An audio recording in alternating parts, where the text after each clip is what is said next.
कहानी एक राजा और 7 रानियों की कहानी। भूमिका। यह कहानी एक प्राचीन राज्य की है जो अपनी समृद्धि, खूबसूरती और शक्ति के लिए प्रसिद्ध था। इस राज्य का नाम था अद्भुतपुर। यहाँ एक शक्तिशाली राजा शासन करता था जिसका नाम था राजा विक्रमादित्य। राजा विक्रमादित्य की 7 रानियां थीं, जिनमें से हर एक की एक अलग खूबसूरती और गुण थे। मगर इस राज्य में एक रहस्यमय घटना घटी जिसने राज्य की सुख शांति को खतरे में डाल दिया। यह रहस्य था 7 बांस के पेड़ों और चंपा के फूल का। अगर आप अपनी माँ से प्यार करते हो और उनको हमेशा खुश देखना चाहते हो तो चैनल को सब्सक्राइब करो, लाइक करो, जय माता दी कमेंट करो। बहुत ही जल्द आपको खुशखबरी मिलेगी। प्लीज वीडियो को लास्ट तक जरूर देखें। अब आगे सुने। राजा विक्रमादित्य और उसकी 7 रानियां। राजा विक्रमादित्य एक न्यायप्रिय और साहसी शासक था। उसके राज्य में किसी प्रकार का अपराध नहीं था और लोग खुशी खुशी रहते थे। वह अपनी 7 रानियों से बहुत प्रेम करता था क्योंकि प्रत्येक रानी ने उसे कुछ अनमोल शिक्षा दी थी जो उसकी राज्य व्यवस्था को प्रगति की दिशा में ले जाती थीं। उसकी पहली रानी, रानी देविका, बहुत बुद्धिमान और शांत स्वभाव की थी। उसने राजा को सद्भावना और धार्मिकता का महत्व सिखाया। दूसरी रानी, रानी सुमित्रा, नृत्य और संगीत में माहिर थी और उसने राजा को कला और संस्कृति की महानता का एहसास कराया। तीसरी रानी, रानी माया, एक अद्भुत शिकारिणी थी और उसने राजा को साहस और वीरता की सही परिभाषा दी। चौथी रानी, रानी कुमुदिनी, आयुर्वेद और चिकित्सा के क्षेत्र में दक्ष थी और उसने राजा को स्वास्थ्य और जीवन की सच्ची समझ दी। राजा की बाकी 3 रानियां भी अपनी अपनी विशेषताओं के लिए प्रसिद्ध थीं। रानी सुदेवी ने उसे कृषि के महत्व के बारे में बताया, रानी शारदा ने शिक्षा और ज्ञान की महत्ता सिखाई और रानी रुक्मिणी ने प्रेम और स्नेह के माध्यम से उसे मानवीय रिश्तों की सुंदरता का एहसास कराया। 7 बांस के पेड़ों का रहस्य। राज्य में एक दिन एक विचित्र घटना घटी। एक रात जब चांदनी रात थी और सभी लोग सो रहे थे, अचानक एक गहरी आंधी आई और राज्य के मध्यवर्ती बागीचे में 7 बांस के पेड़ उखड़ गए। यह पेड़ इतने प्राचीन थे कि उनपे कोई भी सामान्य व्यक्ति नहीं पहुंच सकता था। बांस के इन पेड़ों को राजा विक्रमादित्य ने अपनी युवावस्था में अपनी पहली रानी के साथ लगाया था और इन पेड़ों को राज्य का एक शुभ संकेत माना जाता था। जब ये पेड़ उखड़ गए तो एक गहरी गूंज की आवाज आई, जैसे किसी ने एक विशाल गुफा खोल दी हो। राजा विक्रमादित्य ने अपने मंत्री को आदेश दिया कि वह इस घटना की तह तक जाएं। मंत्री ने जांच की तो पाया कि प्रत्येक बांस के पेड़ के नीचे एक अजीब तरह की गुफा थी जिसमें चंपा के फूलों की एक दुर्लभ किस्म उग रही थी। चंपा के इन फूलों की महक पूरी तरह से बदल चुकी थी और उनमें एक रहस्यमय शक्ति निहित थी। यह फूल इतने सुंदर थे कि उनका रंग कभी गहरा नीला, कभी सुनहरा और कभी चांदी जैसा चमकता था।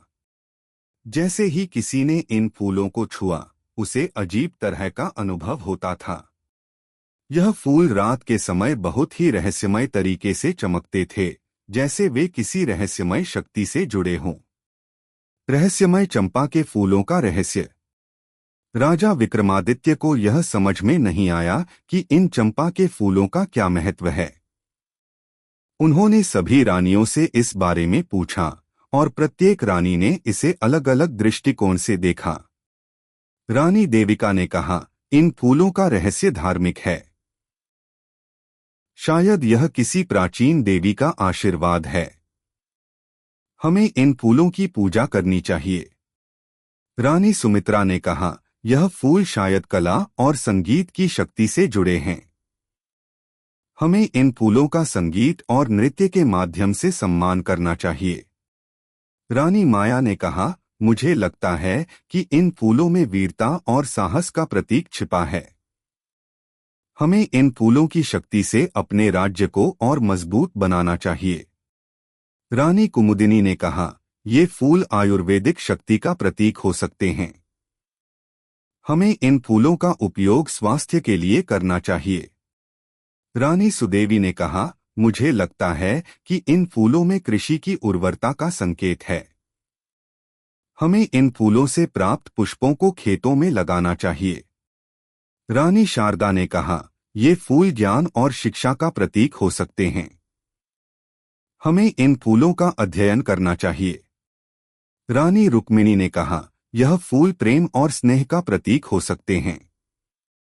हमें इन फूलों का आदान प्रदान करके प्रेम की भावना को बढ़ावा देना चाहिए।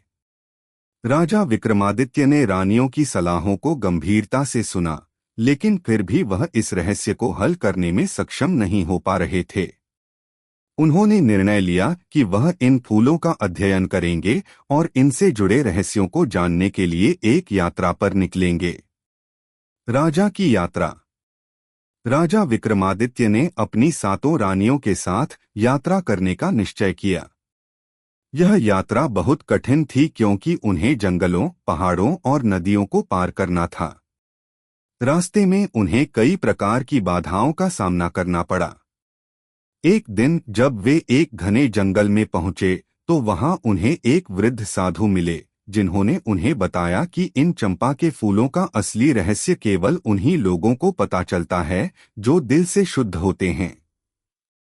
साधु ने राजा से कहा, तुम्हें इन फूलों की असली शक्ति को जानने के लिए अपनी इच्छाओं और सांसारिक बातों से ऊपर उठना होगा। केवल तब तुम चंपा के फूलों के असली रहस्य को समझ पाओगे। राजा विक्रमादित्य ने साधु की सलाह मानी और उन्होंने अपने दिल को शुद्ध करने के लिए ध्यान और साधना शुरू की। जब वह पूरी तरह से आत्मसमर्पण कर चुके थे, तभी उन्हें चंपा के फूलों का रहस्य समझ में आया। उन्होंने देखा कि ये फूल राज्य की समृद्धि और खुशहाली का प्रतीक थे। समाप्ति। राजा विक्रमादित्य ने इन फूलों को राज्य के हर कोने में लगाया और हर किसी को इनकी महिमा और शक्ति का अनुभव कराया।